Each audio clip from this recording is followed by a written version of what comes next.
Okay, another day out here on my Missouri property. I was finding out more information at the city hall to see what the building codes are and permits and all that stuff. This is my first time doing this from scratch.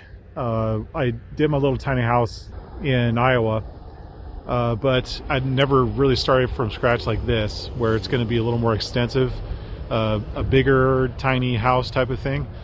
But so I guess you'll be learning right along with me this process.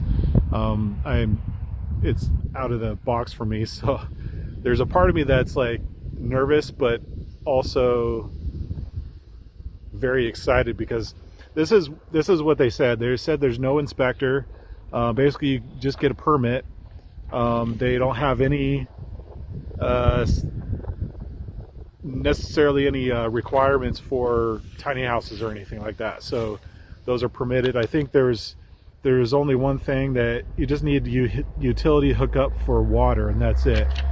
So I asked her if I could just build a smaller tiny house. Like on the back there you see a little upper level, and I was going to do a smaller house there, and then as I'm earning more money and getting plans for the bigger house down here, I could do a bigger house. So I have plans for that. I asked the lady. She said, yeah, I don't see any problem with that, and you could just hook up to the same meter that they would both hook up to.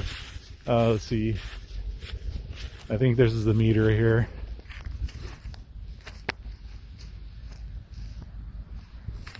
So that's the water meter. And then electricity and sewer are probably pretty close. I see a little manhole over there. But yeah, so I'm going to go just kind of read through these.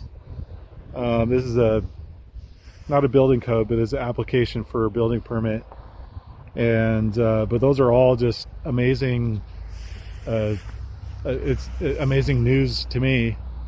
This is exactly what I've been looking for. Is they've lifted up on those. They're not really worried about those restrictions that a lot of other cities and towns have. And I was a little bit worried about it because it was the outside in the county, they're pretty loose on it, but I didn't know about the inside of the city limits. So luckily they're pretty loose on it. So I'm extremely excited about this. I'm going to go talk to a guy that I met yesterday at church, and he's going to give me some more pointers, because he's built small houses like this before, and he's gonna have some experience that I want to pick his brain, see what he knows, and maybe get some footage of what he's built. So anyway, this is part one. We'll see what else we get done today. Okay, we're here with Todd. He's in Missouri too. This is the guy I was talking about. The reason why I wanted to talk to him is because he has a unique situation with his land, and the concept with being able to build a tiny home and build from there. As your finances come in, you could build something else, and the only places that you could do that are places where they lightened up on the regulations and stuff, and they allow you to do that. Yeah. So there, I'm sure you could just tell us just kind of the abbreviated version of what your story is, basically. Of course, we live in a county that has no regulations. Yeah, which is fantastic. Which is great, but we still want to build it nice. Yeah. So when I first came here, it was all bare land, and I happened to run into a guy who came and did our driveway for us and set up our and so they came in with the heavy machinery, and they were able to put in the driveway and get that kind of going. And while I was starting to work on the getting the forms done for the first cottage. And so the first cottage is it was a lot of work. So this was great. That's not the first cottage, is it? It is. It's the first one. Oh, okay. There it is. And so it's the roof, whatever you call it. The I don't know the term for that. Okay. It's just the angled roof. It's just very simple. Just simple a very build. simple build. It goes from a 10-foot down to an 8-foot, and it just made it so much easier to build using that. And then, you know, I run into other people who are building, and I ask, you know, well, where do you get this? Where do you get this? And so I was able to get someone to come over and dig my trenches around my first place, so that way I could pour concrete in it, and then get ready to pour the slab. You know, so you pour the concrete down for the footers first, and then you go and you do the slab right after. And, well, that's once you get all your plumbing in and that ready to go. So it's there's a lot of steps in there, but that's great. I was looking at your little, basically, I would call it your tiny house village over there. Yes, my tiny house village, and two of those were Amish. Those were two of those are Amish buildings that were bought, and one's on a slab, and the other one my parents got, and that's a different story. But the third one, the one that's in construction, that's the one I'm building now, and that is a small little 16 by 16, very efficient little design for my sister who moved out here recently. So that one's going along pretty good. We got, you know, we're at the point that we're almost done. She's ready to move in probably next week or so. So that's exciting. Yeah, it's so awesome that just the possibilities that you can have when there's no regulations.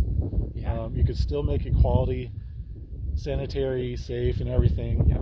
And then you're able to do those things, the smaller homes that other people can use, or you could use it for storage. And then you're going to have a separate little building for like bathroom, shower type of thing. Yes, I'm excited for that one. That's 2 showers, 2 bathrooms, and a washer and dryer. That way nobody has to come to our house to use ours. So, that's awesome. But you know, when I first got here, I was just out in that trailer all by itself, and I was just, you know, running power out to it, just getting internet, and so I could work remotely, and then I just get this slowly moving forward, the cottage, and I did have a little help. My brothers came out, they flew out here, and they spent a week here putting up the frame. So all the framing and stuff got put up by my brothers, and then it was a lot easier for me to do the rest of it. So and I did all the plumbing and electrical all by myself, and that's just how you. I did not do the 2 things I didn't do. I did not spray the insulation in. I hired someone to come spray that insulation. It's a closed cell, which is the best way to go. And then I had someone come do the sheetrock, because they can knock that out quick. And so we had sheetrock guy come out and do all the paint texture and all that stuff. So that's great. So this is awesome, because what Todd is doing is basically what I've been imagining as I've been doing my own little tiny house stuff. And so basically what he's been doing is what my future is going to be. So I'm learning a lot from what he's been doing. I kind of want to get some footage in that little house that you're talking about. Just briefly, if you don't mind. So we'll just go in there, and then. So Todd was saying that his shower bathroom area is going to go right here. And it'll include washer and dryer, right? Washer and dryer. 2 showers, 2 bathrooms. That's awesome. I love that idea. 2 toilets, and I'm going to actually have the showers and the bathrooms with outside doors. So they come in, they can use them, but the washer and dryer will be inside. So that's fantastic. It's kind of grown over right now, but you know, that's okay. I wanted to show this building because it's almost like a perfect size for a lot of different reasons for people to use. And I mean, it is a tight fit, but I would say maybe a couple people could probably live in something like this. Or so my sister's going to have a king size down here underneath, and her son's going to be up above. And that's big enough for queen size up there. And so, and then you know, we have a couple, it's 16 by 16, 256 square feet. You know, and have little closets, so they'll have hanging room, but the hot water heater will go back there, and they'll have a bathroom. But we're not hooking up the water and sewer till later, but that's going to be a little different situation there. And then we put in a kitchen area, so we didn't do a full kitchen. We didn't put in a stove, so it's just going to have a sink and, you know, she'll probably have a microwave and other things, but it's really a studio apartment. Right, yeah. So, yeah. Well, it takes care of the basic needs and you're comfortable, and Yeah. that's what I like. In fact, I was probably gonna do something like this on my little property because it seems like the perfect size for guests or anybody. Yeah, it is. Temporary spot to live in until you build something else. So we are actually, so once I get the shower cottage done, Yeah. then we might be looking at making a little bunkhouse, same size, Yeah, but it will be a bunkhouse. It won't have bathroom or anything. Yeah. It'll just be for,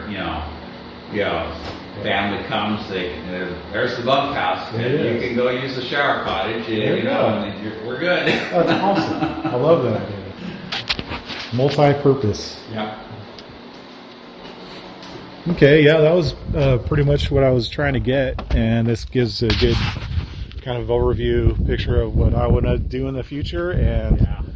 I might do a follow-up video later if we have more questions or whatever. Yeah. But yeah, awesome. Well, thanks, Todd. Yeah, no problem. Thanks. I'm back to my property here, just kind of looking around after I learned some stuff from Todd. So I'll probably do a follow-up video with him later as I learn and get into my projects here. But it was eye-opening to me. Sorry about the wind and audio problem. But he does have a video of when he finished that first building there. So I'll put a link down below. You'll see where you could see that full video.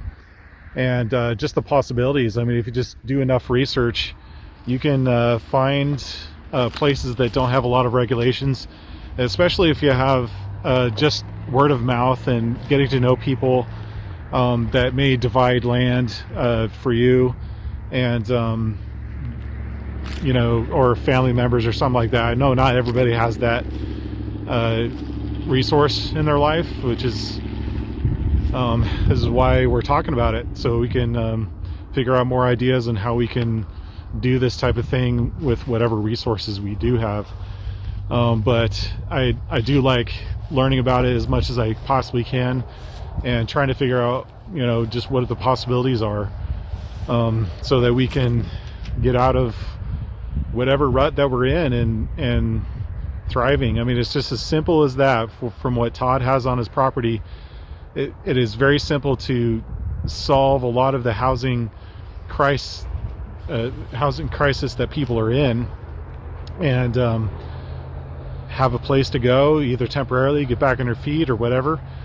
But this is how we can do it. So I wish I can get to this sooner rather than later, but I get a little antsy once I start getting a project going.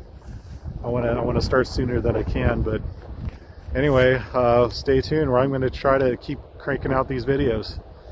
So I'll try to answer questions or whatever in your comments. I might even do some more live streaming. I keep thinking about that. So I'll have to figure that one out. But we'll see some changes coming up.